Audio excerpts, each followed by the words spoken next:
Olá a todos, meu nome é Vitor 40 e este é o programa Segunda-feira da História, seu programa semanal de história e entretenimento.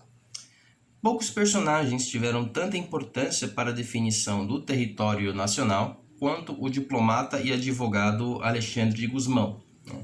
Nascido na cidade de Santos, em 1649, Alexandre de Gusmão, o sancista Alexandre de Gusmão, alçou altos cargos na administração colonial portuguesa, mesmo sendo um português do além-mar, como eles definiam os portugueses nascidos fora do território metropolitano português. E Alexandre de Gusmão, que foi secretário pessoal do rei Dom João V, antepassado Dom João VI, não confundimos, são reis diferentes, foi o responsável por encabeçar o Tratado de Madrid, de 1750. Tratado esse que vai redefinir as fronteiras entre Portugal e Espanha, vai redefinir com uma nova interpretação jurídica. Tá?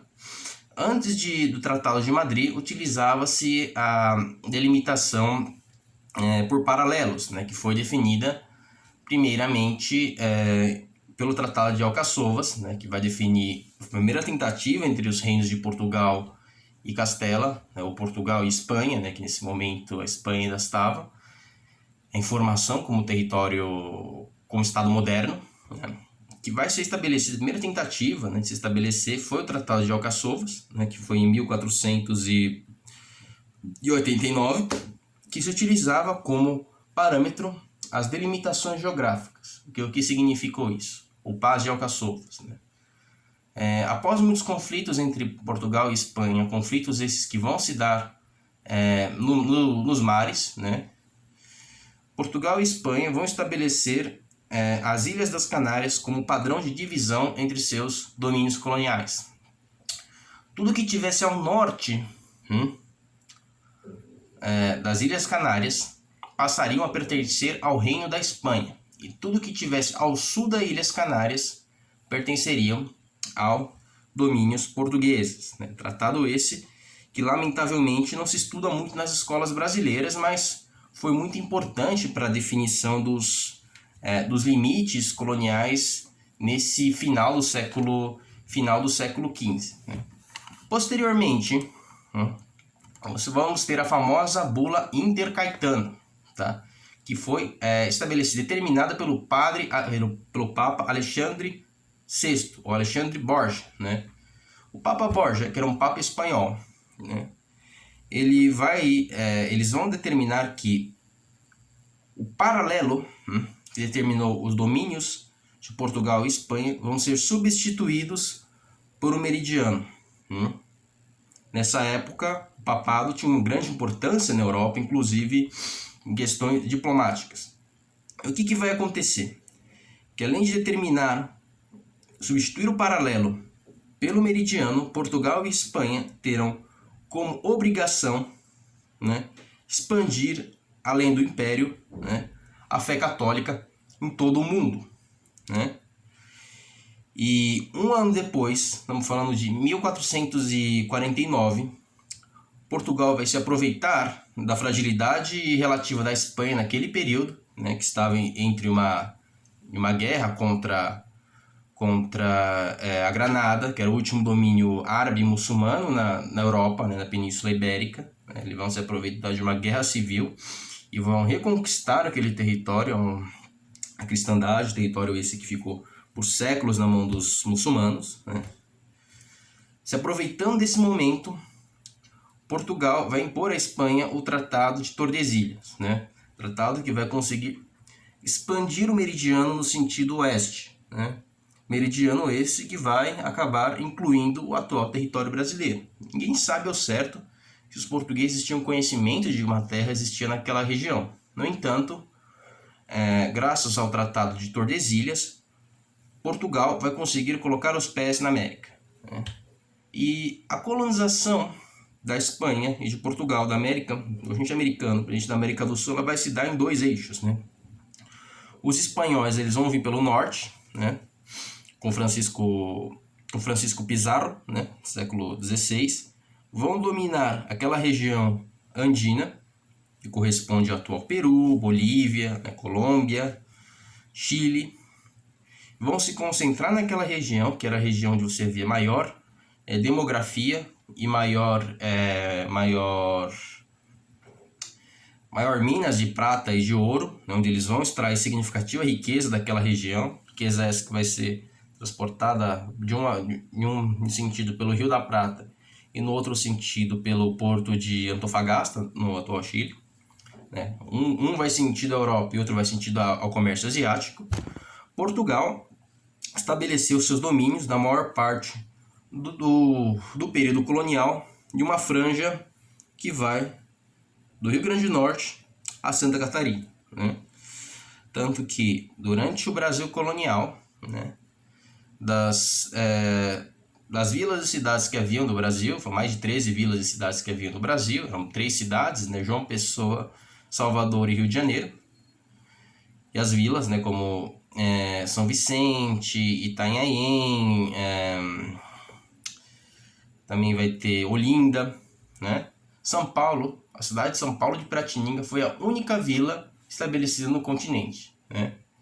Então, durante o período colonial, Portugal, a maior parte do período, vai explorar a costa como caranguejos, né? Eles vão bordear a costa como caranguejos, né? Como diz um célebre historiador do século XVI, né? Século XVI, não, século XVII, né? Mas o que é interessante é que São Paulo, né, surgiu como ponto de lançamento para as expedições bandeirantes, né? Expedições essas que vão ter a maior medida, vão sair da São Paulo de Piratininga, não só da São Paulo de Piratininga, expedições essas que vão mover às vezes centenas ou milhares de pessoas e que vão penetrar o continente no sentido oeste, né? Expedição essa que vai fazer com que os domínios portugueses de fato fossem significativamente expandidos no sentido oeste. E graças às expedições, a coroa portuguesa vai tomar conhecimento do território, né? Vai de certa forma expelir os poucos espanhóis que tentaram se aventurar nas florestas tropicais, principalmente os jesuítas espanhóis, né, que vão para catequizar, mas vão tentar catequizar os índios naquela região, mas vão ser expulsos militarmente por esses bandeirantes, né? E com a descoberta das minas de ouro no final do século XVII para o século XVIII, você vai ter o surgimento de povoamentos nessa região que anteriormente cabia à Espanha, né? Então você vai ter surgimento de cidades como Boa Vista, em Goiás, Cuiabá, no atual Mato Grosso, né? E assim por diante. E o que é interessante é que quando foi estabelecido o Tratado de Madrid de 1750, portugueses e brasileiros, graças ao conhecimento e à ocupação do território, vão mudar a compreensão dos antigos domínios de Portugal e Espanha. Lembramos que o Tratado de Tordesilhas ocorreu 257 anos, né, depois do Tratado de... antes do Tratado de Madrid, né, ou seja, a segunda divisão do território vai acontecer apenas mais de 2 séculos e meio depois, né? Você vai ter a reinterpretação, né, que ao invés de utilizar os parâmetros da geografia, utilizará a ocupação efetiva do território. Então, a parte ocupada de forma efetiva do território pela Espanha caberia à Espanha, e a parte ocupada efetiva por Portugal caberia a Portugal. E qual foi o papel de Alexandre de Gusmão? Alexandre de Gusmão, tomando conhecimento dessas expedições e de toda a documentação que foi produzida por esses bandeirantes sobre o território central da América do Sul, eles utilizarão como argumento, né, a ocupação do território e o desenho da geografia das montanhas e dos rios, né? Desenho esses, graças interpretação essa, que vai fazer com que o território português fosse, de fato, pelo menos do ponto de vista jurídico, ampliado em 2/3, né?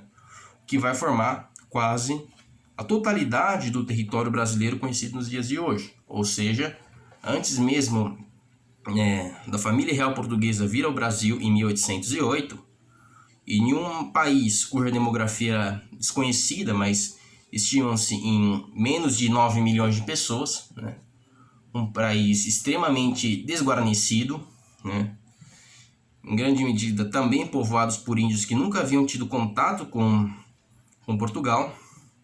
Portugal vai conseguir, graças à sagacidade dos seus diplomatas e da aventura, né, e do pioneirismo de homens brasileiros, em grande medida índios ou filhos de portugueses e índias de primeira e segunda geração, batizados, ou mesmo índios batizados com nome em português e que falavam entre si o idioma tupi-guarani, né, vão conseguir expandir o território brasileiro em 2/3 e formar aquilo que nós compreendemos como o Brasil, né? Formação essa que vai corresponder ao norte, divisão geográfica essa que vai se dar ao norte pelo rio Amazonas, né? Que posteriormente vai ser expandido, mas nesse momento pelo rio Amazonas, cuja banda ocidental vai corresponder aos domínios portugueses, e o Rio da Prata, cuja banda também ocidental vai corresponder aos domínios portugueses, ou seja, tendo como referência esses dois rios e os traçados de rios e montanhas em todo este território, Portugal, na figura encabeçada pelo diplomata Alexandre de Gusmão, que é conhecido por alguns como pai ou como avô da diplomacia brasileira, porque o título de pai da diplomacia brasileira ele é muitas vezes atribuído ao Barão do Rio Branco, justamente atribuído ao Barão do Rio Branco, mas conhecido como o avô da diplomacia brasileira, o então diplomata e advogado Bartolomeu de Gusmão, secretário do rei Dom João V, conseguiu, graças ao conhecimento do território, a maior vitória diplomática da história do Brasil e de Portugal. Evento esse que, em paralelo, é conhecido como a maior derrota diplomática da história da Espanha, né? E, bom, obrigado pela atenção.